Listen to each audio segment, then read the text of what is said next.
मंगल दोष का सीधा संबंध जो आता है वो आता है रिलेशनशिप से। ओके।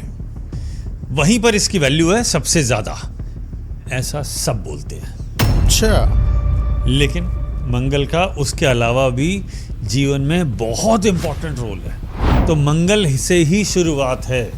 अगर ये नहीं होती तो एरीज राशि पहली राशि नहीं होती। मंगल ही शुरुआत है, मंगल ही अंत है। और अगर मंगल अंत नहीं होता तो मृत्यु की राशि स्कॉर्पियो मंगल की ना होती।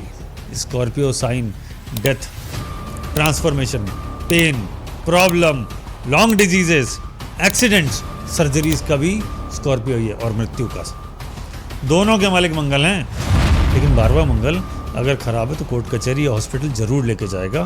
5वें घर का मंगल जबरदस्त पावरफुल, इंसान को शार्प बना देता है, उसका दिमाग मशीन की तरह काम करता है। 10वें घर का मंगल, ये लोग तो जिंदगी में कुछ और ही करने हैं।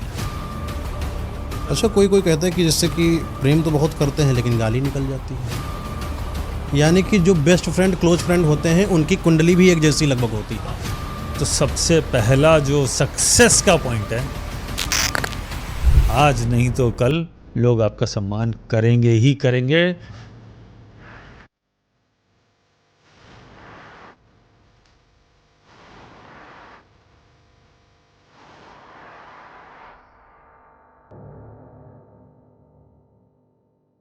दोस्तों, स्वागत है आपका एक खास पॉडकास्ट में। आज तक आपने कई सारे पॉडकास्ट में या कई सारे एस्ट्रोलॉजर के माध्यम से मंगल दोष, पितृ दोष और कालसर्प दोष के बारे में सुना होगा, लेकिन कंफ्यूज बहुत ज़्यादा हो जाते हैं कि ये है हमारे जीवन में कि नहीं, क्या कुंडली में है कि नहीं, ये मंगल दोष होता क्या है, अगर है तो संकेत क्या है, और संकेत है तो निवारण क्या है। इन तीनों दोषों के बारे में आज हम डिटेल में बात करने वाले हैं। आज हमारे पास बैठे हुए हैं अनीस बग्गा जी, जो इन दोषों को डिटेल्ड में बात कर सकते हैं। एक एक दोष पर 2-2, 3-3 घंटे चर्चा कर सकते हैं और वो तक दीप्त आपको बता सकते हैं जो शायद आपको कहीं नहीं मिलेगी। आज के इस पॉडकास्ट में इन 3 दोष के बारे में जानिए और 3 दोष से संबंधित जो संकेत मिल रहे हैं वो अपनी लाइफ में देखिए, कहीं आपके लाइफ में भी वो दोष इंपैक्ट तो नहीं डाल रहे हैं कि दिक्कत वहां से आ रही है। और फिर इन दोषों के निवारण भी आज ही के पॉडकास्ट में आपको मिलेगा, जो कि आपको देने वाले हैं अनीस बग्गा जी। स्वागत है सर आपका पॉडकास्ट में। नमस्कार। नमस्कार। तो ये जो 3 दोष हैं, ये दोष क्यों हैं, कैसे हैं, क्या हो सकता है, निवारण क्या हो सकता है, ये सब प्लीज आप हमारी जनता को सब डिटेल में बताएं। ठीक है, तो हम स्टार्ट करते हैं। सबसे पहले मंगल दोष से शुरू करें, जो हाँ, सबसे ज्यादा बहुत पॉपुलर, बहुत फेमस है। पॉपुलर। हर कोई मंगल 2025 मंगल खतरनाक है, वाह लगा देगा, पता नहीं क्या कर दे। बताइए सर इसका थोड़ा। देखिए, मंगल दोष का सीधा संबंध, हम पहले दोष को समझते हैं। मंगल दोष का सीधा संबंध जो आता है वो आता है रिलेशनशिप से। ओके। वहीं पर इसकी वैल्यू है सबसे ज्यादा, ऐसा सब बोलते हैं। अच्छा। लेकिन मंगल का उसके अलावा भी जीवन में बहुत इंपॉर्टेंट रोल है। ये कहिए कि सबसे इंपॉर्टेंट रोल में से एक रोल है। उसका कारण समझाता हूं। कारण बिल्कुल सिंपल है, क्योंकि सिर्फ शादी के वक्त ही मंगल नहीं देखा जाता, मंगल तो हमेशा ही देखा जाता है। शुभ मंगल, अच्छा मंगल, है ना। अगर किसी का मंगल अच्छा है तो ये मान लीजिए उसकी जिंदगी में मांगलिक घटनाएं ज़्यादा होंगी, यानी अच्छी घटनाएं, कर्म अच्छे, काम ज़्यादा होंगे। अगर किसी का मंगल खराब है तो बुरी घटनाएं बड़ी और ज़्यादा होंगी। तो इसका मतलब अगर मंगल अच्छा है तो वो मंगल योग है, और अगर मंगल खराब है तो वो दोष है, अमंगल हो गया, अमंगल हो गया। तो अगर डिफरेंस करें, अच्छा मीन्स मंगल, खराब मीन्स अमंगल। तो आप एक बात समझ लीजिए, मंगल को अच्छा रखना सबसे ज्यादा जरूरी है। ये क्वेश्चन, मंगल दोष, मंगल ग्रह प्राथमिक प्रथम देवता कौन है इनके? मंगल तो हनुमान जी का रिप्रेजेंटेशन वही है ना, कि इनके मेन मतलब रिप्रेजेंटेटिव हनुमान जी। तो कहीं ना कहीं हनुमान जी को भी हम लोग डेप्थ में समझ सकते हैं। डेफिनेटली। लेकिन हम हनुमान जी का जो बेसिक, अगर आपने उनके बारे में पढ़ा हो, समझा हो, तो उनका बेसिक जो कॉन्सेप्ट था वो ये था, त्याग, समर्पण। यस। जबकि असली में मंगल त्याग अगर थोड़ा सा भी खराब हुआ तो त्याग और समर्पण खुद नहीं करेगा, सामने वाले से करवाएगा। बोले तू कर, मैं तो बैठूंगा आराम से। आजकल कलयुग है, तो त्याग और समर्पण अपन सामने वाले से एक्सपेक्ट करते हैं कि भैया तुम करो, हम नहीं कर रहे। मंगल वाला काम तुम करो, हाँ, हम अमंगल हैं। हम उसका इस्तेमाल करेंगे। ओके। तो ये आजकल की फिलॉसफी त्याग और समर्पण की ये हो गई है। लेकिन एक्चुअली जो हनुमान जी का जो कॉन्सेप्ट वो है, खुद त्याग समर्पित वो थे। खुद त्याग और समर्पण के और भक्ति के उसमें सर्वश्रेष्ठ थे, कोई आसपास भी नहीं। There is no match. जब हनुमान जी हैं तो फिर, और जो उनकी फीचर्स, उनकी जो आप पढ़ेंगे वो बेस्ट है, यानी वो किसी के तो पास नहीं। राम जी के लिए त्याग और समर्पण था उनका, और श्री राम जी के लिए जो उनका त्याग समर्पण देखने को सबको मिला। आज इंसान खुद श्री राम बनने की कोशिश कर रहा है, क्योंकि मंगल कार्य किसी और से अपने लिए करवाना है। अब स्थिति ये है, क्योंकि अब पहले अपन रिलेशनशिप पे बात कर लेते हैं, क्योंकि बिल्कुल, प्राइमरीली ये बिल्कुल, रिलेशनशिप का है, बिल्कुल। लेकिन इसके अलावा भी बहुत इंपॉर्टेंट है, साथ साथ इसको कवर करते चलेंगे। पहले मांगलिक दोष बनता कैसे है? अच्छा, मंगल को समझने से पहले मांगलिक दोष पर डायरेक्ट आना सही रहेगा? पहले मंगल समझ लेते हैं। ठीक है। अगर आप पहले मंगल समझने की बात कर रहे हैं तो मंगल वो प्लैनेट है जो किसी भी चीज़ को इनिशिएट करता है, पहली बात, यानी किसी काम की स्टार्ट करता है, शुरुआत करता है, वो मंगल है। ठीक है, तो मंगल से ही शुरुआत है। अगर ये नहीं होती तो एरीज राशि पहली राशि नहीं होती। मंगल ही अंत है, मंगल ही शुरुआत है, मंगल ही अंत है। और अगर मंगल अंत नहीं होता तो मृत्यु की राशि स्कॉर्पियो मंगल की ना होती। तो इसका मतलब शुरुआत से लेके अंत तक मंगल ही इम्पॉर्टेंट है, ये समझना ज़रूरी है। तो अगर आपको इसको मंगल को अच्छा रखना है तो ये सारी चीज़ें ठीक चलेंगी, मांगलिक कार्य होंगे। लेकिन अगर मंगल खराब हुआ तो याद रखिएगा, Scorpio sign death, transformation, pain, problem, long diseases, accidents, surgeries का भी स्कॉर्पियो ही है, और मृत्यु का। दोनों के मालिक मंगल हैं, जनरेशन के यानी क्रिएशन के 1 नंबर राशि में स्टार्ट, और मृत्यु के 8 नंबर राशि, दोनों के मालिक हैं। जीता कौन? जो मंगल को अच्छा रखेगा। उसकी ज़िंदगी में मंगल से रिलेटेड मांगलिक कार्य बहुत सारे होंगे, और बहुत सारे लोग आप देखते होंगे कि जिनकी ज़िंदगी में अच्छे कार्य तो कम होते हैं, लेकिन अगर दुर्घटनाएं होती हैं वो बहुत बड़ी बड़ी होती हैं। कुछ ऐसे लोग देखे होंगे कि छोटा मोटा नुकसान हो गया लेकिन फ़ायदा हुआ तो बहुत बड़ा हुआ। कारण मंगल। मंगल अच्छा रखें, नुकसान छोटे होते जाएंगे और फ़ायदे बढ़ते जाएंगे।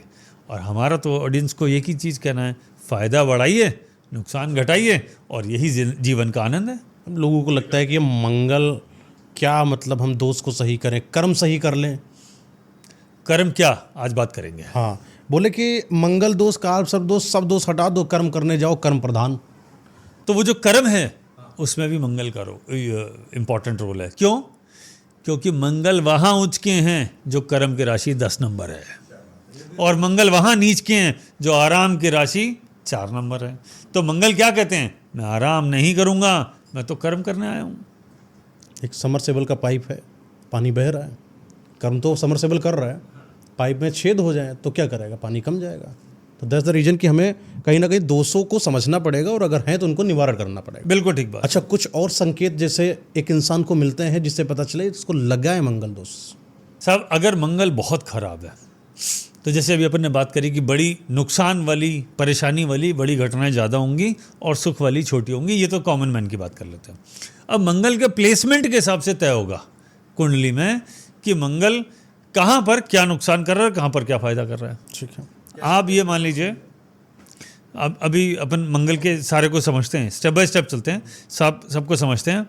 लेकिन एक इम्पॉर्टेंट पॉइंट ज़रूर है, अगर मंगल अच्छा है तो आदमी एनर्जेटिक होगा, क्रिएटिव होगा, फिटनेस पे काम करता होगा, क्योंकि मंगल तो फिटनेस है ना, शरीर की फिटनेस मंगल है। तो जो लोग फिटनेस पे काम करते हैं, ये ज़रूरी नहीं है कि सब लोग वो जिम में जाकर डोले बना रहे हैं, आप योगा भी कर सकते हैं, मेडिटेशन भी कर सकते हैं, एक्टिव रह सकते हैं। मंगल आलसी नहीं है, एक्टिव रखता है। तो जो लोग आलसी हैं ये समझ लें मंगल तो ख़राब है। सबसे पहले आलस छोड़ दो, मंगल ठीक हो जाएगा। सबसे सिंपल इलाज है। बॉडी की फिटनेस पे काम करिए, मंगल ठीक हो जाएगा। कितना सिंपल उपाय है। ठीक है। अगर मंगल कुंडली के, अच्छा अभी हमने बात करी थी कहाँ अच्छा कहाँ खराब, तो कुंडली में 4 नंबर राशि और 8 नंबर राशि का मंगल सबसे खराब माना है। ये तो रूल है कि मंगल 4 नंबर राशि में नीच का होता है, 8 नंबर राशि खुद की होती है, लेकिन वहाँ पे भी वो सबसे ज़्यादा डिजास्टरस है, सबसे ज़्यादा खराब है 4 और 8। लेकिन अगर आप मांगलिक दोष की बात करें जो शादी से रिलेटेड है, रिलेशनशिप का संबंध है, तो उसमें पहला घर, चौथा घर, 7वां घर, 8वां घर और 12वां घर कुंडली का, ये घर हैं जिसको मांगलिक दोष लग जाता है। अब पहला घर यानी मंगल, मंगल यानी मैं, तो पहले घर वाला तो मैं ही करता रहेगा, वो किसी को कुछ समझेगा ही नहीं। ये पहला दोष है, पहला सिम्टम है। ईगो बहुत हाई होगी, एनर्जी लेवल हाई होगा और अपने सामने किसी को कुछ समझेगा नहीं। अगर चौथे में आ गया तो चौथा मंगल बहुत ज़बरदस्त गरीबी की निशानी है। 4 नंबर राशि का मंगल दरिद्रता देता है, घर में कलेश देता है, ब्लड प्रेशर जैसी बीमारियां देता है।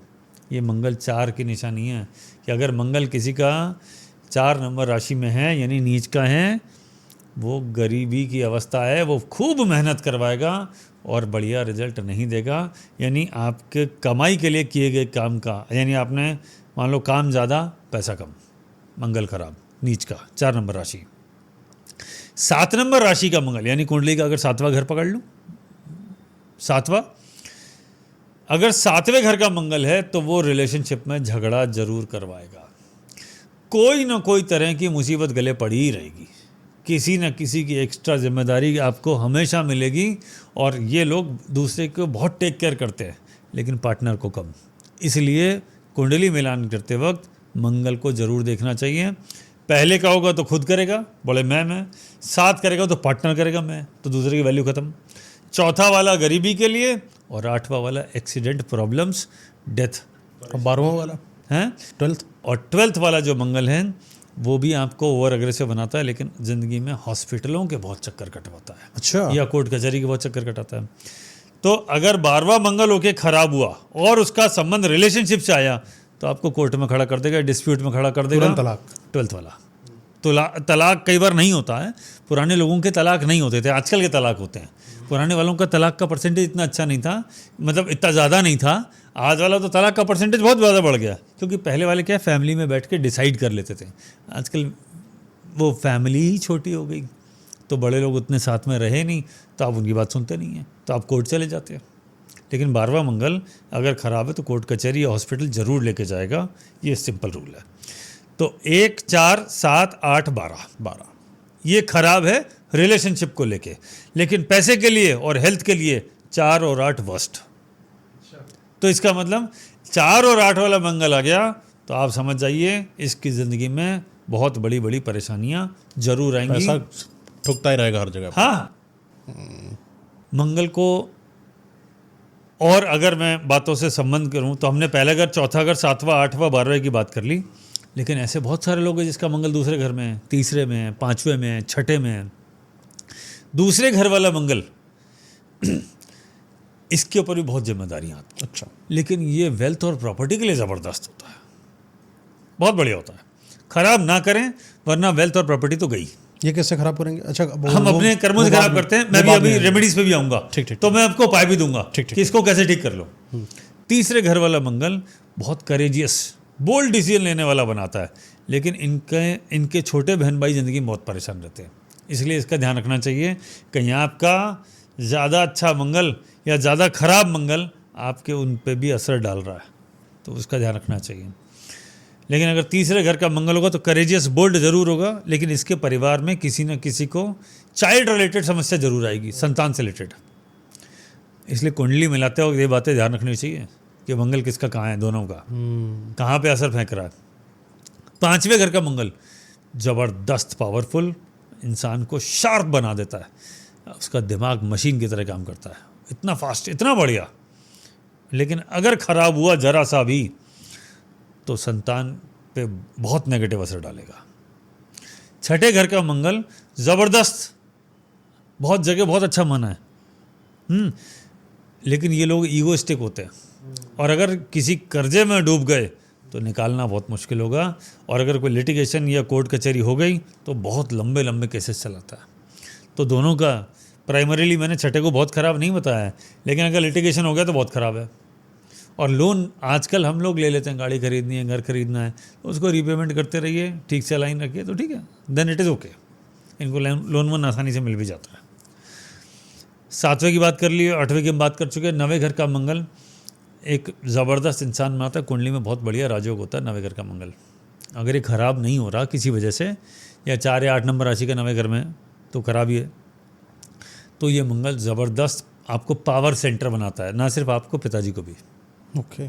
खूब प्रॉपर्टी देता है, वेल्थ के लिए बहुत बढ़िया है। 10वें घर का मंगल, ये लोग तो ज़िंदगी में कुछ और ही करने आए हैं। अच्छा। हाँ जी, 10वें घर का ये एक काम तो कर ही नहीं सकते, थोड़े दिन में बोर हो जाते हैं, फिर दूसरा काम करते हैं, फिर तीसरा करते हैं। ज़िंदगी में कई करियर ऑप्शन सेलेक्ट करते हैं, लेकिन ज़बरदस्त जो भी करते हैं ज़बरदस्त करते हैं। 11वें वाला मंगल भी बहुत अच्छा होता है, फ्रेंड सर्कल बड़े लोगों का ये बनाता है, अच्छा होता है। बस आप ख़राब ना होने दें तो ये बहुत बढ़िया रिजल्ट देगा, वरना परेशानी ज़रूर देता है। अगर 11वें मंगल ने परेशानी दी तो अपने से बड़े लोगों से परेशानी होगी, आपको दिक्कत आ जाएगी। किसी मंगल को किसी दूसरे ग्रह से कनेक्ट करके खराब या अच्छा बता सकते हैं? अगर मंगल चंद्रमा से कनेक्टेड है बहुत बढ़िया, बृहस्पति से कनेक्टेड है बहुत बढ़िया, शुक्र से भी कनेक्टेड है तो बढ़िया है। तो बृहस्पति हो गया, शुक्र हो गया, चंद्रमा हो गया, इसके साथ बहुत बढ़िया। सूर्य के साथ भी बहुत अच्छा होता है, लेकिन वो ओवर एग्रेसिव बना देता है, वो फिर किसी को कुछ समझते नहीं अपने आगे। इसलिए समाज में रह रहे हैं हम तो बैलेंस होना चाहिए, तो वो ओवर एग्रेसिव बनाता है। लेकिन जब आपने ये बोला तो बाकी प्लैनेट भी तो बचे हैं, वो उसको अच्छा नहीं माना है। जैसे मंगल के साथ राहु अच्छा योग नहीं है, हर्डल्स देगा। मंगल के साथ केतु परेशानियां देता ही है। ज़िंदगी का कोई एक एरिया जिस घर से कनेक्टेड है उससे बहुत परेशान कर देगा। अगर मंगल के साथ बुध हुआ तो आप ये मान लीजिए, अगर किसी वजह से ये ठीक है तो अलग बात है, नॉर्मली इनकी ज़िंदगी में काफ़ी परेशानी आती हैं। क्या इनकी परेशानी इस वजह से है क्योंकि ये हर किसी को ज़्यादा ज्ञान दे देते हैं? नहीं, मंगल और बुध जो है, मंगल बुध जो है, ये ज्ञान नहीं है, ये वहमी होते हैं। वहमी होते हैं? नहीं, इनको अंदर से लगता है कि मुझे बड़ा ज्ञान है, और ऐसा नहीं होता है? नहीं, नॉट नेसेसरी। अच्छा। अगर यही ये मंगल प्लस मरकरी यानी बुध एक साथ हुआ और वो मान लो इन दोनों की राशियों के अलावा कोई राशि हुई तो बहुत ज़बरदस्त वहमी बना देगा। और स्कॉर्पियो में होगा तो और ज़्यादा। तो ये सब चीज़ें समझनी चाहिए, राशि का भी तो रोल उसमें ऐड करेंगे ना। सही बात है। तो अच्छा, मंगल शनि, अब यही बचा। मंगल शनि अगर एक साथ हुए तो ये बहुत ज़बरदस्त स्ट्रगल देता है। तो इनके लिए सबसे बढ़िया करियर है प्रोडक्शन फैक्ट्री, क्योंकि उसमें रोज़ मशीनें चलती रहती हैं, इलेक्ट्रिसिटी और मशीन, मंगल और शनि। तो उसका काम करिए, बढ़िया काम चलेगा, बहुत बढ़िया रिजल्ट देगा। अब हम बात करते हैं मांगल दोष को यानी ठीक करने का। अच्छा, मांगलिक दोष जो होता है ये जब लगता है कैसे लगता है?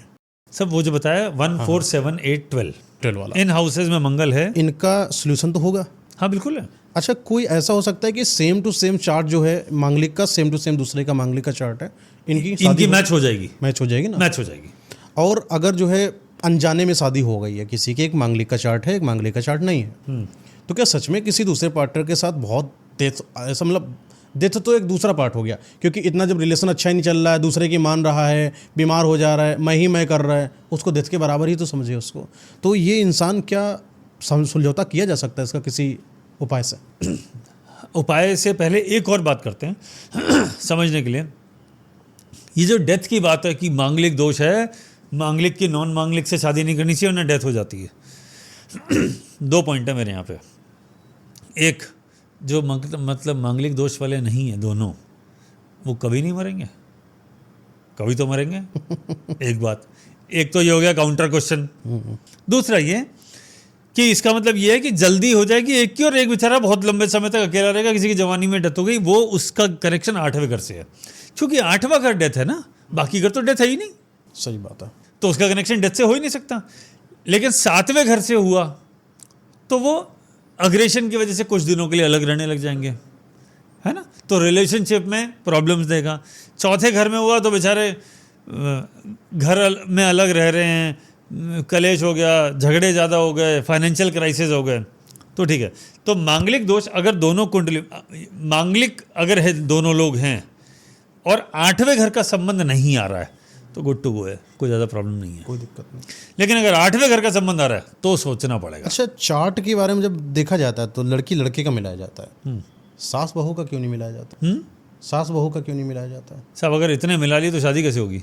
हमको दो ही तो आपस में सास- मिलाने में आफत है। अगर आपने 2-4 और शादी, साहब बहू का सास से मिला दूं, ससुर जी से मिला दूं, ननद से भी मिला दूं, तो फिर शादी होगी ही नहीं, क्योंकि किसी के साथ तो एंटी होगा। अच्छा, लड़के का तो चलिए बना लिया, अब लड़का निकल गया मम्मा जो है, अब महिला जो है उनकी जो सास है वो मांगलिक चार्ट लिया बैठी हैं। समझ रहा बात को? तो फिर उनके पापा का, जब महिला का मांगलिक होगा तो पापा का भी मांगलिक चार्ट रहा होगा। मांगलिक का मतलब आप अगर इस बात से कनेक्शन ले रहे हैं कि इसी की चलेगी, हाँ हाँ, यानी मंगल पावरफुल है, वही बात। तो जिसकी चलेगी, देखिए इसमें भी दो इसमें चीज़ें रिसेसिव कौन हो सकता है? अगर मंगल पावरफुल है तो रिसेसिव कौन रहेगा? मीन्स मीन्स एक तो डोमिनेशन में हो गया, हाँ, एक रिसेसिव हो गया। अच्छा, हाँ हाँ। तो जो मंगल वाला है वो डोमिनेशन में रहेगा, ये तय है। लेकिन अगर आपने सामने वाला चार्ट भी कुंडली मिलाते वक्त उसको भी उतना डोमिनेट कर दिया तो कलेश निश्चित है। एक घर में 2 शेर थोड़ी रहेंगे। तो डबल मांगलिक की कैसे जचेगी फिर? नहीं, उसको देखना पड़ता है कि कौन सा वाला एडजस्ट करेगा। Adjustable वो बाकी चीजें भी देखनी पड़ती हैं, खाली मंगल नहीं। अगर दोनों का है, अगर दोनों का नॉन कोऑपरेटिव नॉन एडजस्टमेंट वाला चार्ट है, मतलब अगर आप कुंडली मिला रहे हैं तो मना कर दीजिए कि ये तो मत करना, वरना रोज इनके यहाँ दंगा फसाद होगा। 1-1 वाले तो जाएंगे। हाँ, एक समझदार हो, एक अग्रेसिव हो, एक धैर्य वाला हो, एक अग्रेसिव हो, तभी तो बन नहीं पाएगी, वरना सेटलमेंट ही नहीं वरना होगा। सेटलमेंट ही नहीं होगा। अच्छा, तो इसमें मंगल का ही तो योग है सर। अब आते हैं जब चार्ट की बात। अच्छा, ये तो हो गया रिलेशनशिप का। अब कोई एक ऐसा नेता है जो जिसके अंदर जो है मंगल दोष वाला ही सस्टेंस है, तो क्या वो बनना चाहता है, उसके अंदर इच्छाएं हैं लोगों को हम प्रभावित कर लें? अब लोगों को प्रभावित कैसे करेगा? उसके अंदर गुस्सा, लोगों को सम्मान ना करने वाला ऐसा इंसान है, तो उसको कैसे सुधारा जा सकता है? क्या होगा इसका? देखिए, अगर किसी का नेचर ऐसा है तो नेचर चेंज करना सबसे डिफिकल्ट टास्क है। ओके, वो अंदर से आप थोड़े दिन के लिए चाहे मुखौटा लगा लें, अंदर से तो जो असली है वो तो निकल के आएगा ही आएगा, वो तो आप रोक ही नहीं सकते। लेकिन हाँ, अगर मंगल अच्छा है तो एक इसका बहुत अच्छा, चाहे मांगलिक दोष ही लग रहा हो कुंडली में, लेकिन अगर आपने एक चीज़ डेवलप कर ली तो मंगल ठीक हो जाएगा। क्या चीज़? पेशेंस। पेशेंस। क्योंकि मंगल सबसे पहले आपको इम्पेशेंट बनाता है। आप सिर्फ पेशेंस रख लीजिए, मंगल ठीक हो जाएगा। और इसका एक ही उपाय है, फिटनेस पे काम करिए, पेशेंस ठीक हो जाएगा।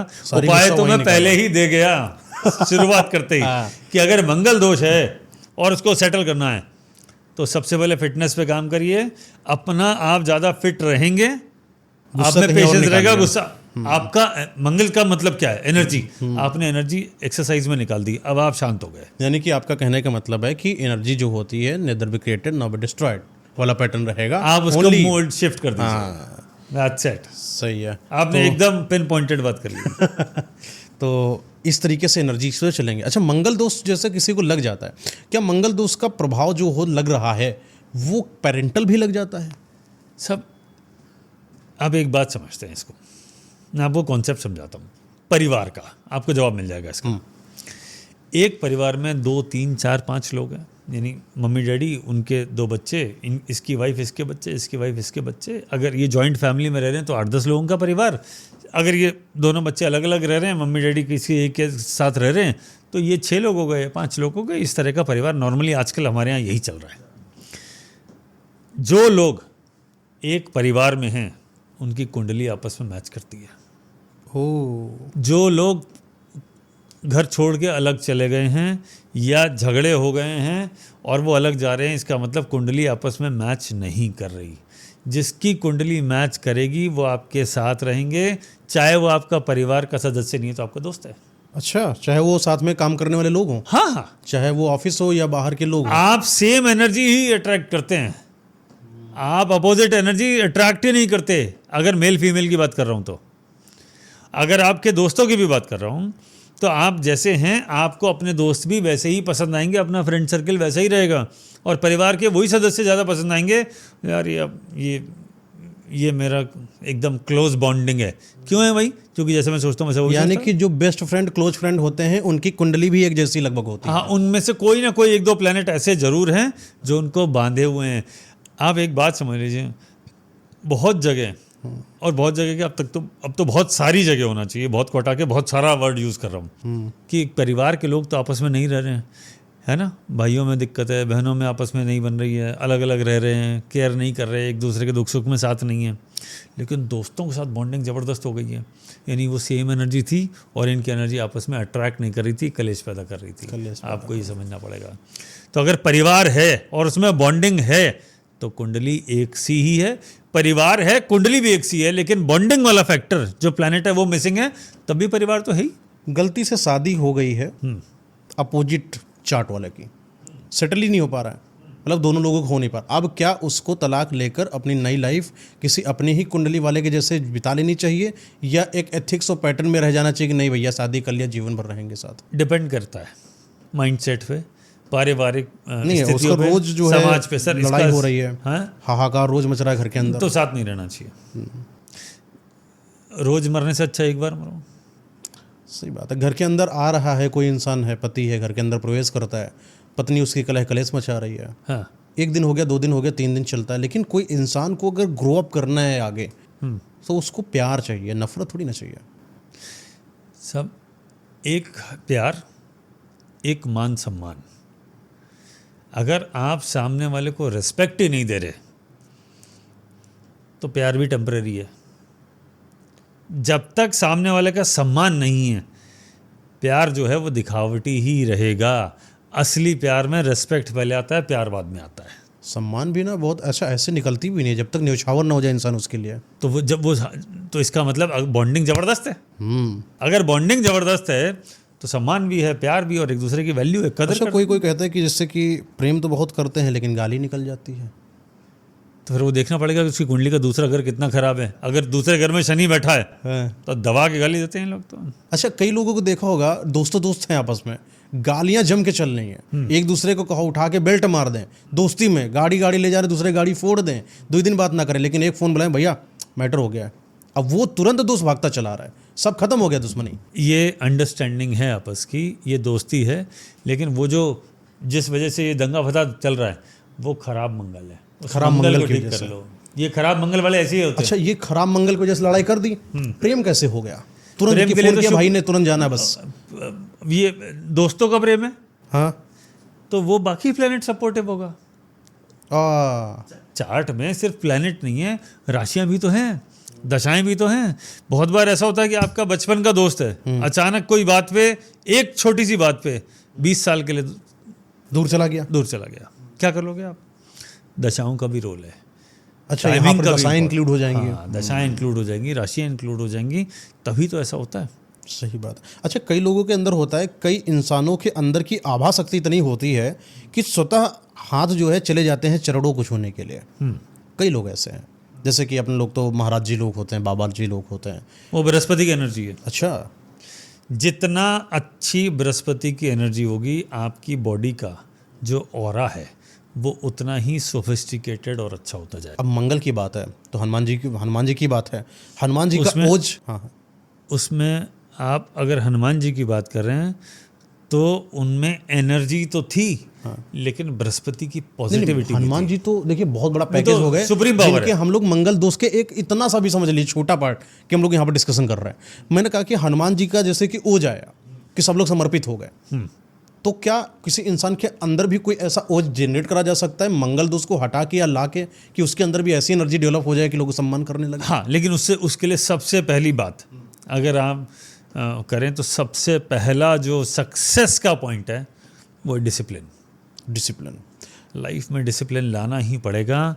आज नहीं तो कल लोग आपका सम्मान करेंगे ही करेंगे। Discipline is the key to success. ये तो सबको पता है, consistency, continuous and discipline, Yes. ये माइंडसेट अप अगर हो जाता है, कोई इंसान ग्रो अप होना ही होना है। वो ये माइंडसेट जिसका डेवलप हो गया उसका मंगल अच्छा हो गया, उसको उपाय करने की जरूरत ही नहीं है। अब सवाल ये होता है ना कि मुझे पता है कि पानी मिलेगा तो मेरी प्यास बुझेगी, बट कंडीशन है कि वो पानी मिलेगा कहाँ से, वो कंसिस्टेंसी नहीं आ रही साहब। मैं आज आपको एक बिल्कुल डिफरेंट थॉट प्रोसेस बताता हूँ। देखिए, आप किसी भी कुंडली को देख लीजिए, वो उसमें 2 पावर पॉइंट हैं। किसी भी चार्ट में 2 ऐसे एनर्जी या पावर के पॉइंट हैं। आप उन 2 पॉइंट को पकड़ लीजिए, जिसके वो 2 पॉइंट में से कोई एक पॉइंट पावर में होगा, किसी किसी का 2 पावर में होता है, बाकी लोगों का एक ही पावर में होता है। जो पावर होता है ज़िंदगी उसी चलती है। एक मंगल और एक राहु। आपसे एक छोटी सी थीम समझाता हूँ। भगवान भोलेनाथ के सर पे चंद्रमा है, बिल्कुल। ठीक है, जहर है कोला। गले में सांप, ठीक है। जब तक वो शांत बैठ के तपस्या में हैं, वो चंद्रमा है। जब वो उन्होंने अवतार लिया और भगवान राम की भक्ति में गए और पापियों का नाश किया, राक्षसों का नाश किया और धर्म की स्थापना की, तो वो क्या कहलाए? हनुमान। और जब वो संहार करने पे आए तो वो कहलाए भैरव। है तो शिव की ही शक्ति। सही बात है। तो जब जब मंगल क्रिएटिव होगा वो हनुमान जी की एनर्जी को लेकर चलेगा, जब जब मंगल डिस्ट्रक्टिव होगा वो भैरव जी की शक्तियों को लेकर चलेगा। भैरव मीन्स राहु। तो इसका मतलब positivity is Mars, negativity destruction, creativity is Mangal, destruction destroy करने की ताकत राहु के पास है। इसीलिए राहु से परमाणु बम देखा जाता है। न्यूक्लियर वेपन सारे राहु हैं। अब बात समझ गए? मास डिस्ट्रक्शन ये राहु है। और जैसे जब शिवजी जब अग्रेसिव हो जाते हैं और डिस्ट्रक्शन पे जाते हैं तो मासेस को किल करते हैं। ये उन्होंने के लिए कहा गया। तो अगर मैं आज के रिलेवेंट पोजीशन में बात करूं तो राहु क्या है? Nuclear power, nuclear bomb. और मंगल है क्रिएटिविटी, ठीक है। राहु है इंस्टेबिलिटी, फिकल माइंडेड, आज कुछ कल कुछ परसों कुछ, ठीक है। और सबको घुमाने वाला, चलाने वाला, जो कृष्ण जी गीता में बता के गए हैं कि मेरी माया, वो माया का मालिक राहु है, ठीक है। और जब अपन ने बात करी डिसिप्लिन की, जब हमने बात करी क्रिएटिविटी की, जब हमने बात करी सेवा की, जब हमने बात करी भक्ति की, तो उसके मालिक है मंगल। तो अगर मुझसे पूछो टेक्निकल बात, तो दोनों तो एक ही का अंश है ना। खराब हुआ तो राहु, अच्छा हुआ तो मंगल। और अगर मंगल खराब हुआ तो वो राहु की तरह ही काम करेगा, और अगर राहु अच्छा हुआ तो वो मंगल की तरह डिसिप्लिन हो जाएगा। तो अगर आपको इन दोनों को ठीक रखना है, सबसे पहले डिसिप्लिन में आ जाइए। ये दोनों ठीक, जिसका मंगल राहु ठीक, उसकी बाकी सारी चीज़ें ठीक हो जाती हैं। कारण समझना क्यों? राहु जो फॉलो करता है वो बुद्धि को करता है। मंगल धर्म का फॉलोअर है, राहु बुद्धि का फॉलोअर है। इसलिए Rahu is follower of mercury. Mercury आपका इंटेलेक्चुअल इंटेलिजेंस है, और मंगल जो है वो बृहस्पति का फॉलोअर है। क्या केतु को इनरोल दे सकते हैं यहाँ पर, क्योंकि धड़ तो वही है? केतु को इनरोल कर सकते हैं क्या? हाँ, केतु का बिल्कुल, केतु का बहुत इंपॉर्टेंट रोल है।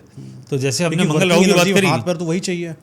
हाथ पैर तो उन्हीं से आएंगे सब। साहब, जो आपकी जिंदगी की स्टेबिलिटी है वो केतु ही है। वही है। और केतु अगर अच्छा, क्योंकि राहु तो ये धड़ हो गया, केतु ये हो गया, धड़ हो गया, तो राहु के पास तो स्टेबिलिटी है ही नहीं, और केतु बस खाली स्टेबिलिटी है, बुद्धि नहीं है, क्योंकि वाला पोर्शन गायब है। अब सीन प्रॉब्लम ये हो जाएगी कि आपकी बुद्धि पर तो वर्क कर लिया, हाँ, पर बुद्धि भी तो ऑर्डर देगी ना। ऑर्डर को मॉनिटर करने के लिए भी तो केतु अपने पास होना चाहिए ना। तो केतु को ठीक रखने के लिए बृहस्पति को ठीक रखिए, केतु ठीक चलेगा, हो जाएगा। ये सिंपल रूल है। अच्छा, अब मंगल को सही करने के लिए कुछ हनुमान जी की रेमेडी दे दीजिए। देखिए, मैं आपको मंगल को ठीक करने की कुछ 1-2 छोटी-छोटी रेमेडी देता हूँ, बहुत ज़बरदस्त। और अगर कोई बहुत बड़ी परेशानी में तो उसकी रेमेडी भी अभी दूंगा। ठीक ठीक। क्योंकि अब आगे करियर को लेके बहुत परेशानियां आने वाली हैं, ओवरऑल मार्केट डाउन जा रहा है। ये वाली रेमेडी बहुत ज़बरदस्त काम करेगी, उस पर भी आते हैं। लेकिन मंगल को अगर ठीक रखना है, हनुमान जी की भक्ति में चले जाइए। एक, अगर समस्या धन से रिलेटेड आ रही है तो हनुमान जी को पान चढ़ाना शुरू कर दीजिए मंगलवार, सुपारी वाला, लौंग भी लगेगी उस पर, मीठा पान। अगर समस्या इंस्टेबिलिटी की आ रही है, करियर में चैलेंजेस आ रहे हैं, दुश्मन इकट्ठे हो गए हैं, तो उनको नारियल चढ़ाना शुरू कर दीजिए। सूखा नारियल या कौन सा? सूखा नारियल। तरीका क्या है? बस जाके रखाइए भगवान के शरण में और हाथ जोड़ दीजिए। कुछ वारना है? कुछ नहीं वारना, वो सब जानता है। आप जाइए, हमारा क्या ही उसे पता है तुम क्या करने आए हो, और उसकी परमिशन नहीं होती तो पहुँच भी ना पाते। ये तो ठीक बात है ना, ठीक है। तो पान फॉर वेल्थ, और राहु को सेटल करने के लिए मीठा पान। हाँ, मीठा पान। और इंस्टेबिलिटी, करियर में चैलेंजेस को सेटल करने के लिए, ज़िंदगी में कोई बड़ी परेशानी, कर्जा नहीं संभल रहा, नारियल चढ़ाना शुरू कर दीजिए, ठीक हो जाएगा। मंगलवार के दिन, अच्छा, हनुमान जी को मीठा का अगर आप प्रसाद चढ़ाएं, कोई भी मीठा, स्पेशली प्लेन बर्फ़ी, तो आपकी हेल्थ और वेल्थ को एड्रेस कर देता है वो। ठीक है, अगर आप इसका नारियल का प्रसाद चढ़ाते हैं तो वो राहु को सेटल रखता है। ठीक है, तो प्राइमरीली यही चीज़ें हैं। अब इसके अलावा मैं आपको मंगल की एक बड़ी शानदार रेमेडी देता हूँ। अगर करियर में बड़ी समस्या आ रही है तो दक्षिण मुखी, जिसका हनुमान जी का फेस दक्षिण की तरफ, हनुमान जी का फेस दक्षिण की तरफ हो, यानी जब आप उनके ठीक सामने बैठेंगे तो आप उत्तर में देख रहे हैं, हनुमान जी के दक्षिण मुखी मंदिर में चले जाइए और 108 परिक्रमा लगा दीजिए। बस उसके बाद उनके सामने बैठ के 4 बार हनुमान चालीसा का पाठ, 4 बार हनुमान अष्टक, 4 बार बजरंग बाण और 4 बार बजरंग बाहुक। ये टोटल प्रोसेस, ये चारों को पढ़ने में लगभग 1.5 से 2 घंटा लगेगा। 2 घंटा तो लग जाएगा। तो हाँ लग 2 घंटा तो आराम से लगेगा। तो आप ये मान लीजिए ये जो उपाय हैं ये आपको टोटल 4 बार करना है, 4 मंगलवार लगातार। अगर आप ज़िंदगी की बड़ी समस्या में हैं, करियर से रिलेटेड, लोन से रिलेटेड, या बहुत बड़े कोई आफत में फंस गए हैं, तो ये उपाय कर लीजिए, सब शांति हो जाएगी। टेस्टेड फॉर्मूला है, सैकड़ों बार, कभी फेल नहीं होता। ऑनलाइन लोग पैसा कमाना चाहते हैं, उनके लिए कोई मंगल का प्रभाव पड़ता है? इसको कोई ऑनलाइन तो माया है और वो तो राहु है। कोई उपाय, रेमेडी किसका? राहु का, पैसे कमाने का, राहु से पैसे कमाने का। तो मरकरी को ठीक करिए, कैसे? राहु अपने आप ठीक हो जाएगा। मरकरी को ठीक रखने के लिए सबसे बढ़िया उपाय, छोटी कन्याओं को खाना खिलाते रहिए, और कुछ नहीं तो चॉकलेट ही दे दीजिए, वो सबसे बढ़िया उपाय है। गाय को चारा देने से शुक्र और बुध दोनों अच्छे हो जाते हैं। और अगर पक्षियों के लिए खाना, कबूतरों के लिए, पक्षियों के लिए खाना यानी दाना उनका अरेंज करने से बुध ठीक हो जाता है और फाइनेंशियल क्राइसिस कम हो जाते हैं, फाइनेंस अच्छा हो जाता है।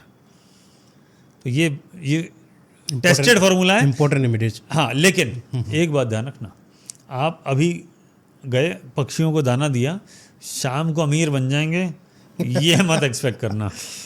थोड़ा समय लगता है, इसको आदत में बना लीजिए। ऐसा भी तो होता है कि जैसे कि आपने कोई अच्छा काम किया तो वो आपके बुरे कर्मों को क्रॉस करता है। तो आपके बुरे कर्म 1 लाख हो और आपने 2 पुण्य किए हैं और आप सोच रहे हो कि आपका अच्छा हो जाए, 2 लाख। मेरा मानना थोड़ा अलग है। मेरा मानना ये है कि दोनों का रिजल्ट मिलता है, अच्छे का भी बुरे का भी। बच के नहीं जाओगे। यहाँ कोई ट्रांजैक्शन नहीं है कि ये दिया वो लिया, नहीं नहीं, अच्छा भी रिकॉर्ड हो रहा है, बुरा भी रिकॉर्ड हो रहा है, दोनों का रिजल्ट आएगा। बुरे का बुरा आएगा, अच्छे का अच्छा आएगा। करना क्या चाहिए, अच्छे इतने बढ़ा लो कि बुरे का दर्द सही नहीं हो जाए, कि बुरे का दर्द सही नहीं हो जाए। चलिए, बहुत अच्छी बात है। मंगल के बारे में हम लोगों ने ये सब चीज़ों को जाना, और मुझे लगता है कि अभी और भी क्वेश्चन है मंगल दोष पर, लेकिन उसके पहले आना चाहेंगे काल सर्प दोष पर, जो आजकल बहुत ही ज़्यादा लोगों को भ्रम है। कि यूँ कहें कि हर कोई इंसान कुछ भी काल सर्प दोष पर बोल रहा है। पहले तो आप बताइए, काल सर्प दोष है क्या, संकेत और निवारण पर जाएंगे। मैं पहले कॉन्सेप्ट बताता हूँ। राहु और केतु ये दोनों एक दूसरे के अपोजिट है ना, हमेशा उल्टे चलते हैं। काल सर्प दोष यानी काल यानी समय, सर्प यानी सांप, दोष यानी प्रॉब्लम। काल सर्प योग भी तो हो सकता है, जरूरी थोड़ी है कि दोष ही हो। तो अगर काल सर्प आपकी जिंदगी में बढ़िया रिजल्ट दे रहा है तो वो दोष नहीं है, वो योग है। तो योग और दोष में अंतर क्या है? दोष इज नेगेटिव, नहीं वो तो हो गया। काल सर्प दोष और योग कैसे बनता, कैसे फॉर्मेशन एक ही है। अच्छा। हाउसेस का फर्क आ जाएगा। अभी बताता हूँ। मान लीजिए कि राहु और केतु के बीच में, चाहे ऊपर कुंडली में देख लीजिए या नीचे देख लीजिए, अगर सारे प्लेनेट आ गए, यानी 7 राहु केतु हो गए, इसके में 7 आ गए, बाकी 7 एक ही तरफ आ गए, तो आप समझ लीजिए ये काल सर्प है। अब ये दोष है या योग है, ये अलग बात है। अब एक बात समझाता हूँ फॉर्मूला। अगर राहु और केतु अच्छे घरों के हैं तो बीच वाले भी ऑटोमेटिकली अच्छे हो जाएंगे, ये दोष नहीं, योग में कन्वर्ट हो जाए। और अगर राहु केतु खराब हैं तो आप समझ लीजिए ये भी सारे अपनी पॉजिटिविटी को घटा देंगे या घट जाएगी और आपको परेशानियां बढ़ जाएंगी। कॉन्सेप्ट समझाता हूँ। राहु केतु जिस कुंडली में आमने सामने हैं और 7 प्लैनेट एक तरफ हैं तो प्राइमरी राहु केतु हो गए।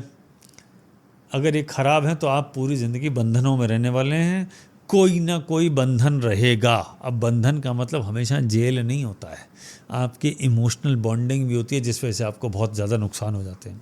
मान लीजिए बंधन था अपने परिवार के सदस्यों से रिलेटेड। मान लीजिए एक जो कॉमन है ना कि मेरे भाई के साथ ऐसा संबंध है, बड़ा दोनों में बड़ा ज़बरदस्त प्यार है, लेकिन भाई ने ज़िंदगी में इतने ब्लंडर किए, उसको सेटल करते करते मेरी ज़िंदगी के 20 साल चले गए, तो दोष हुआ ना। लेकिन ये बॉन्डिंग थी जो उसको चला के ले गई और आप उसके लिए डेडिकेटेड रहे और कर गए। कई बार ऐसा होता है, ये भी एक तरह की जेल ही तो है सही बात कि है। उसकी प्रॉब्लम को आप एड्रेस कर रहे हो। अगर ठीक ही होता तो उसको प्रॉब्लम ही नहीं आती। और अगर आपको ही आपकी कुंडली में दोष है तभी तो वो मिला, अगर आप में दोष ही नहीं होता तो वो मिलता क्यों? इस जन्म में कोई और भाई मिलता। तो इसका मतलब जो भी हो रहा है ये प्रारब्ध है। तो आपको कैसा भाई, कैसे माता पिता, कैसे संतान, कैसा फ्रेंड सर्किल, ऑफिस में कैसा बॉस और कैसा ससुराल और कैसा आपका सराउंडिंग या जिस सोसाइटी में जिसके पीछे उठते बैठते हैं वो मिला, ये सब प्रीडेस्टाइंड है, प्रारब्ध है। और प्रारब्ध में राहु केतु उस कुंडली में अगर कालसर्प दोष है, उस प्रारब्ध की पावर बढ़ा देता है। जितना ज़्यादा वो पावर बढ़ाएगा उतना नेगेटिव बड़ा होता जाएगा, तो वो दोष है।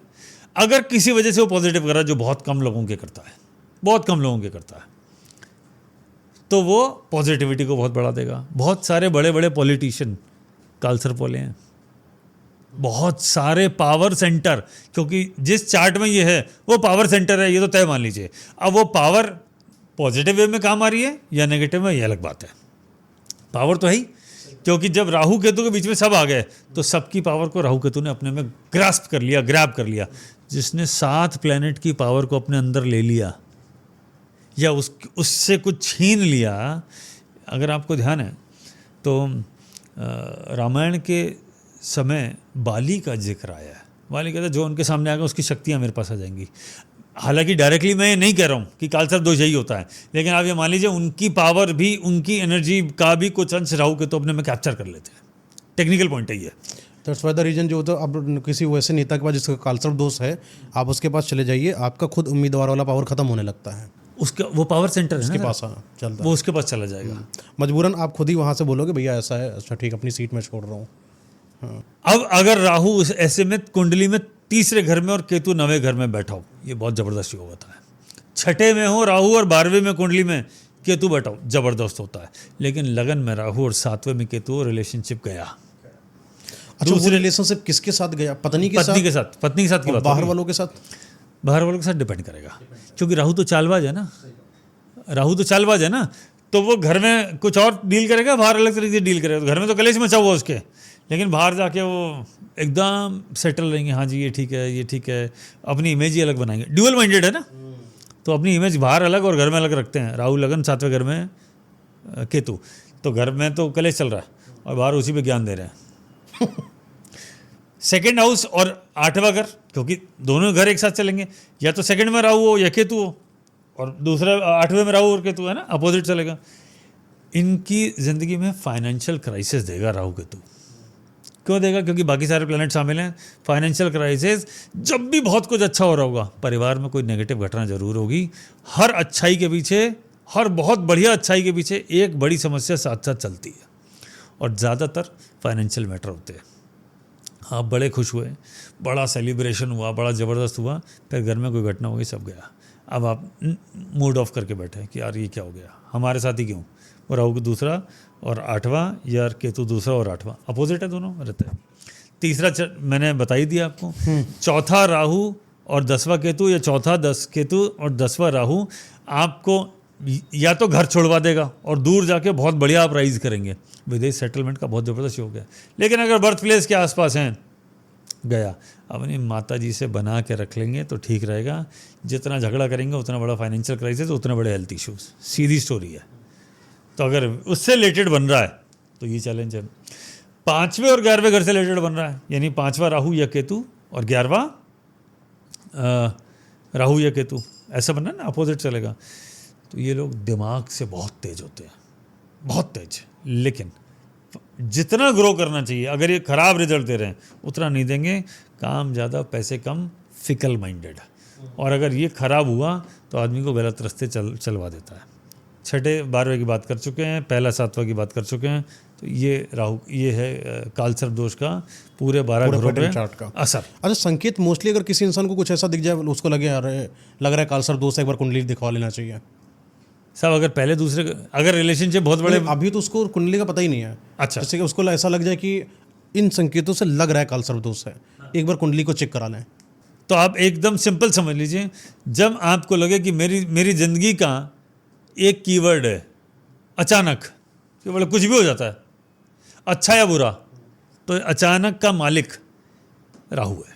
ठीक है, ये वन वर्ड पकड़ लीजिए, अचानक ये हो गया, अचानक ये हो गया, प्लान्ड काम हो ही नहीं रहा, और जो भी कुछ हो रहा है अचानक हो रहा है, तो अनएक्सपेक्टेड पॉइंट। आप ये समझ लीजिए, आप 5 मिनट शांति से बैठें, पिछले 10 साल 5 साल को ध्यान से आंख बंद करके सोचें और नोट करें कि आपकी ज़िंदगी में जो भी आप प्लान करे थे उसके हिसाब से चल रहा है या नहीं। अगर प्लान के हिसाब से चल रहा है तो कालसर्प दोष आपको कुछ नहीं कर रहा, चाहे है भी तब भी कुछ नहीं कर रहा। लेकिन अगर कुछ ये चल रहा है, अचानक कुछ भी हो जाता है सडनली, तो मान लीजिए राहु केतु आपकी ज़िंदगी में बहुत ज़्यादा खराब हैं, और अगर कालसर्प दोष है साथ में तो समस्या 10 गुना कर लीजिए। अच्छा, 100 गुना अचानक कुछ भी अच्छा हो जा रहा है, सब अचानक हो रहा है ना। तो अब यहाँ कंडीशन ये है कि तो कालसर्प दोष से वो बन गया कि योग बन गया, है दोष बन गया कि योग बन गया। नहीं, अचानक अगर बहुत ही अच्छा हो गया तो योग है, लेकिन अगर अचानक बहुत खराब हो गया तो दोष है।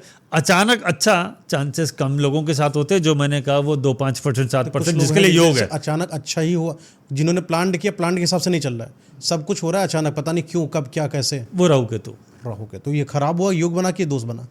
अगर खराब हुआ तो दोष बना। अच्छा, ये नहीं कि वो अगर अच्छा हो गया तो योग वो हो तो गया। कुंडली पता चल जाएगा आपको रातों रात, अभी मैं एक एग्जांपल देता हूँ, रातों रात आपको बुला लिया जाए कि आइए जी आप मंत्री बन जाइए, बुलाएगा मुझे ना, इसीलिए बोल रहा हूँ। हाँ, तो क्या है, ये योग है। लेकिन आप सोचिए अचानक कोई दुर्घटना हो जाए या कोई बहुत बड़ा ब्लंडर हो जाए, आपने कुछ नहीं किया, आप पे इल्ज़ाम लग जाए, झूठे इल्ज़ाम आरोप लग जाए, ये खराब है, दोष है, तब कुंडली दिखा लो। अच्छा, इसके कोई रेमेडी, जैसे मान लो कोई दोष लग गया, कालसर्प दोष किसी को, अगर कालसर्प दोष है कुंडली में या आपको नहीं भी पता, फिर भी मुझे राहु केतु खुश रखना है, तो आपको भोलेनाथ की शरण में जाना ही पड़ेगा। एक उपाय देता हूँ बहुत बढ़िया, शिव मंदिर में शिव जी के ऊपर एक सांप बैठा है, उस सांप पे पानी चढ़ाना, जल अर्पित करना और दूध अर्पित करना शुरू कर दीजिए सोमवार को। स्नेक कर नहीं, सांप पर जो है शिव जी दूध वगैरह सब कुछ करना है सांप पर। हाँ, शिव जी के ऊपर भी तो बैठा है, धारण किए हुए। शिवलिंग पर करना है कि सांप पर करना है? शिवलिंग, सांप भी तो है, उस पर भी करिए, शिवलिंग पे तो करेगी, उन पे भी करिए। अच्छा, सब नाग भी देव हैं, नाग देवता। नहीं, उनका कॉन्सेप्ट अलग है ना शिवलिंग से। सब राहु केतु और क्या है? अच्छा, राहु केतु क्या है? एक सांप का मुंह, एक सांप की पूंछ। राहु स्नेक का मुंह, केतु सांप की पूंछ, और सांप शनि। तो आपने अगर उसको सेटल कर दिया तो राहु केतु शनि। अच्छा, वो किसका बनता है वो मेटल? जो शिव जी के ऊपर सांप होता है, कॉपर का होता है वो। क्यों? कॉपर सूर्य को रिप्रेजेंट करता है, और जो शिव जी हैं उसके ऊपर। अच्छा, कुछ ऐसी चीज़ें हैं जिनको अगर हम लोग इस्तेमाल कर देते हैं तो सर्प स्तंभन हो जाता है? मतलब सर्प स्तंभन रोक दिया जाता है या अपराध लग जाता है, कुछ ऐसी चीज़ें हैं?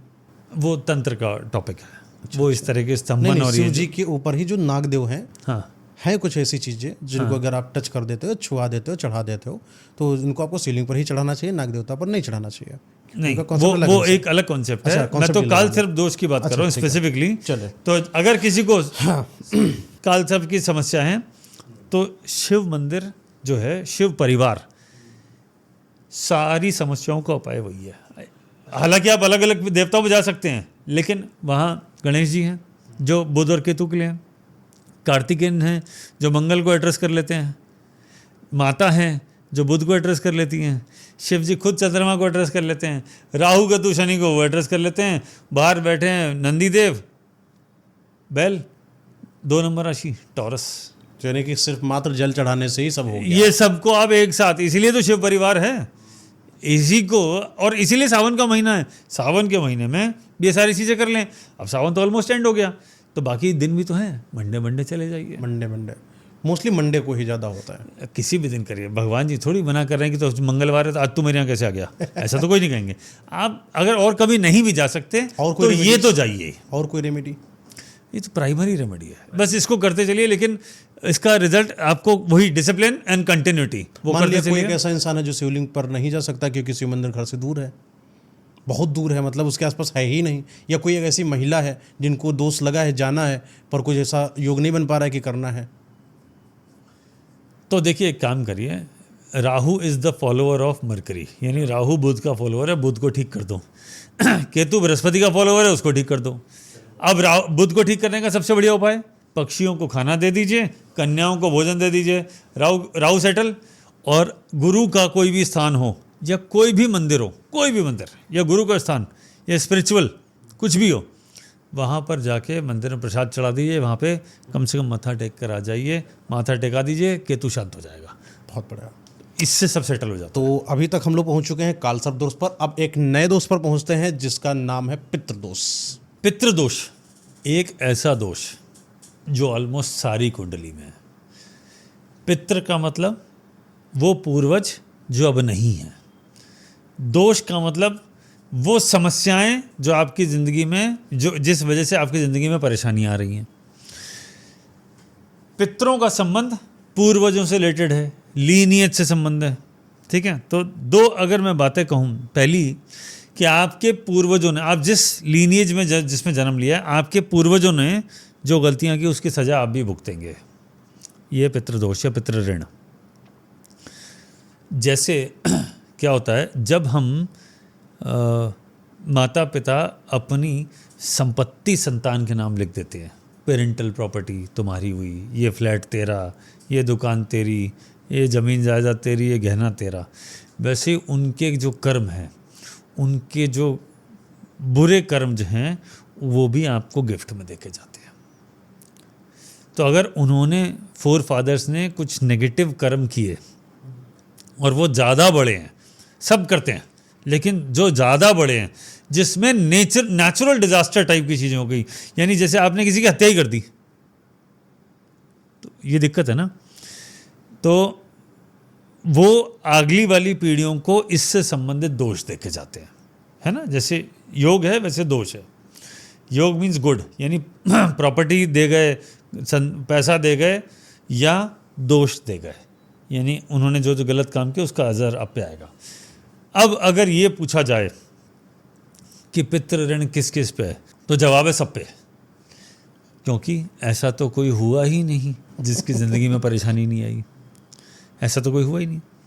लेकिन मैं बात करूँगा बड़े रूप में, तो हम उसकी बात करेंगे। लेकिन अगर पिछले जन्म के पेंडिंग कर्म नहीं होते, यानी आपने पिछले जन्म में गलत कर्म नहीं किए होते, तो ये जन्म होता ही नहीं।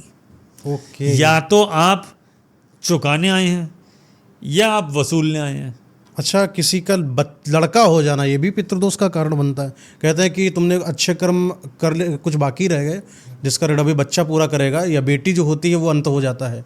नहीं, ये ऐसा कोई जरूरी नहीं है। पिछले ज़माने में ऐसा कहा जाता था, आजकल ऐसा नहीं है। आजकल लड़के भी नालायक निकल रहे हैं और लड़कियां भी बहुत अच्छी निकल रही हैं। लड़का जैसे हो गया, नहीं, ये जरूरी नहीं है। मतलब लड़का पूरा करेगा भी ऋण आपका, कोई जरूरी नहीं है। लड़की हो गया तो कंप्लीट हो गया आपका। ऐसा बिल्कुल नहीं, ऐसा भी नहीं है। ऐसा भी नहीं है। कारण है उसका, आपके पास मेल चाइल्ड है लेकिन वो खराब है, उसकी हरकतें खराब हैं। आपके पास फीमेल चाइल्ड है, आपकी बिटिया है, वो आपकी चीज़ों को पूरा कर रही है, क्या गलत है? नहीं, मेरा कॉन्सेप्ट अलग इसका थोड़ा। जैसे कि लड़का हुआ तो बोले कि अभी भी ऋण बाकी है, नहीं, ऐसा कुछ नहीं। और लड़की हो तो कहने लगे अभी कुछ, साहब चाहे कुछ भी हो, ऋण तो बाकी है, ऋण तो बाकी। ऋण तो बाकी है। आप ये समझ लीजिए कि अगर पिछले जन्मों में आपने या तो वसूलोगे, अच्छे काम करके आए, तो इस जन्म में आपने देखा होगा बहुत सारे लोग बड़े लक्की होते हैं, साहब जो भी उनके पास सब चीज़ें मिल जाती हैं, बचपन से ही सब कुछ है और पूरी ज़िंदगी बड़े लेविश ज़िंदगी जी, पिछले जन्म में अच्छे कर्मों का परिणाम। एक ऐसा बंदा है जो पूरी ज़िंदगी स्ट्रगल ही करता गया, पिछले जन्मों के बुरे कर्मों का परिणाम। आपके द्वारा किएगा और आपके पितरों के द्वारा लीनिएज के हिसाब से दोनों को लेकर चलेंगे, तो आपके अच्छे कर्म का 50% रिजल्ट इस जन्म में मिलेगा, 50 कैरी फॉरवर्डेड है। ऐसे ही बुरे कर्मों का 50 अभी, 50 कैरी फॉरवर्डेड।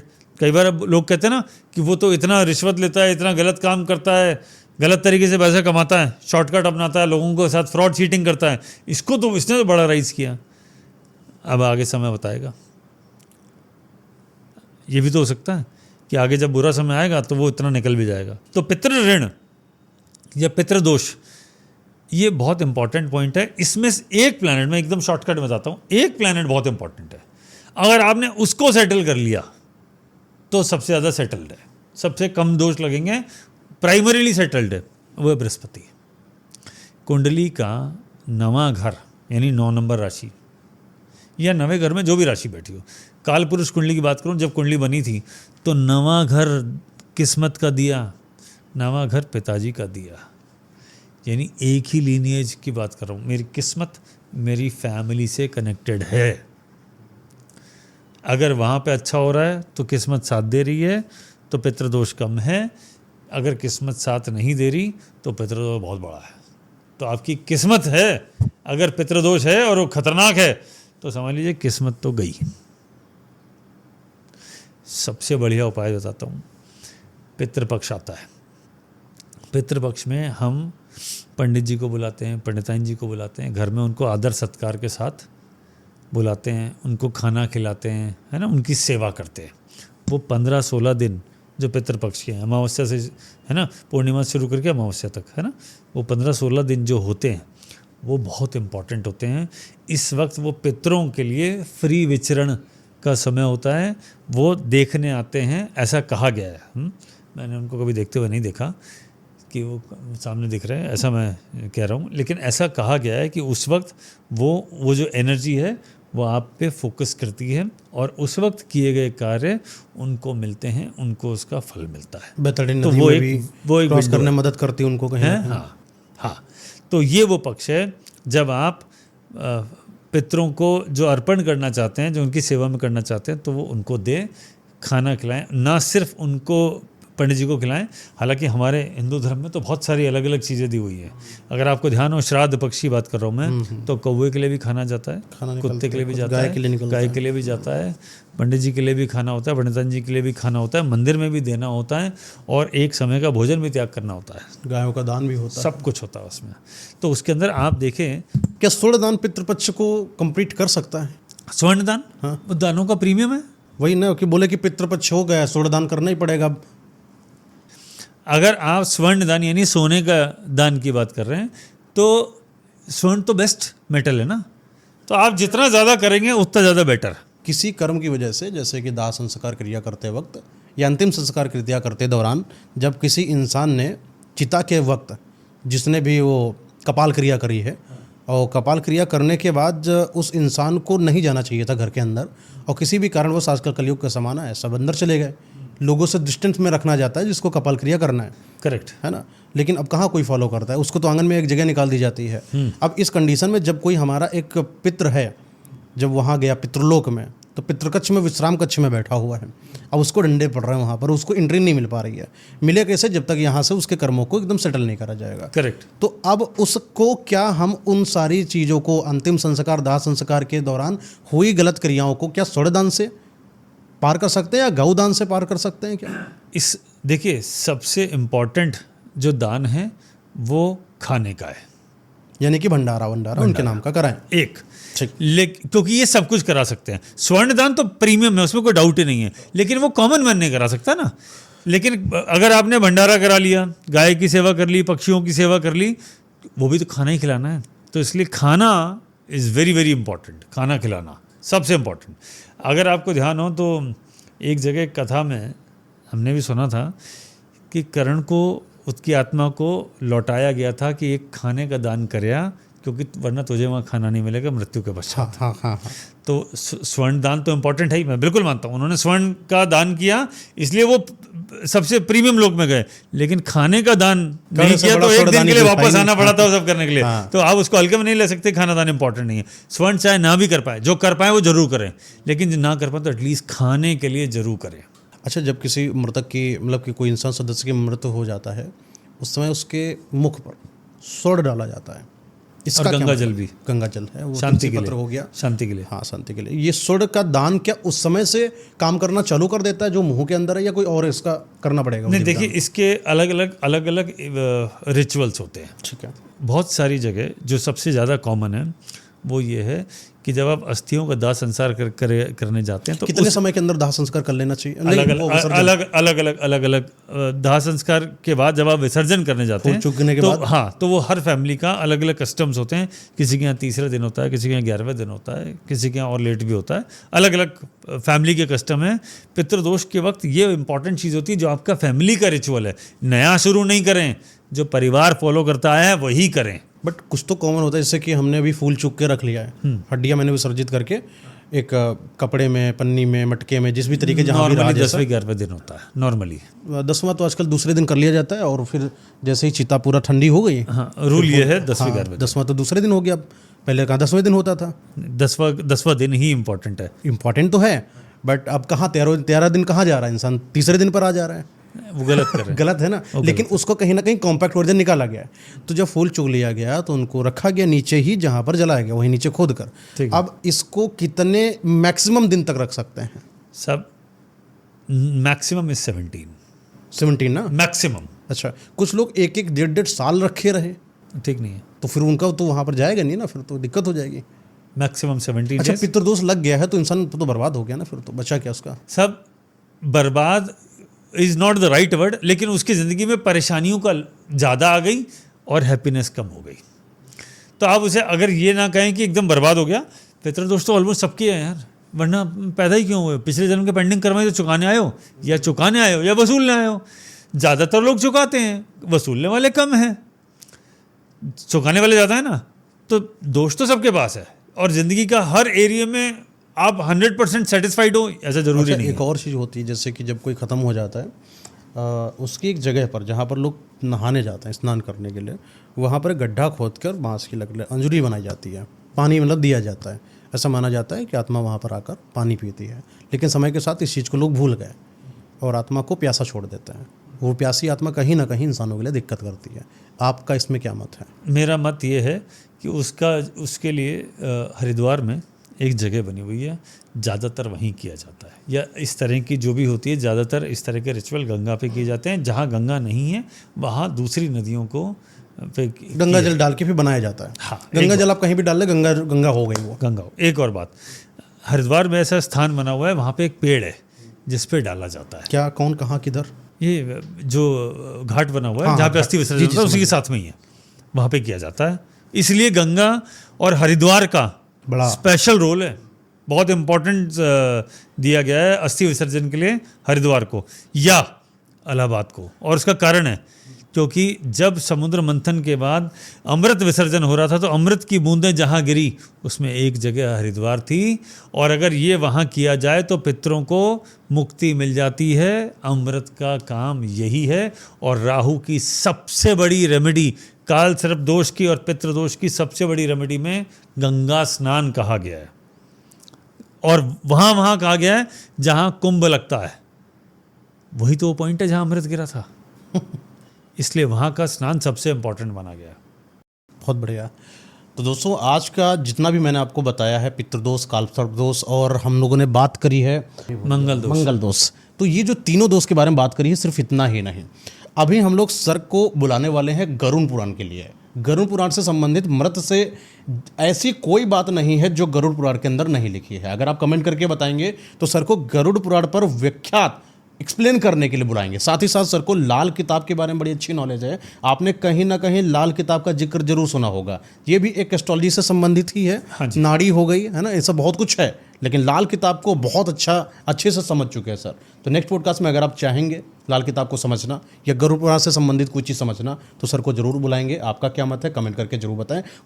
कोई निजी कोई समस्या है वो भी कमेंट करें, जिससे सर या हमारी टीम का कोई भी इंसान आपको समस्या का समाधान दे पाए।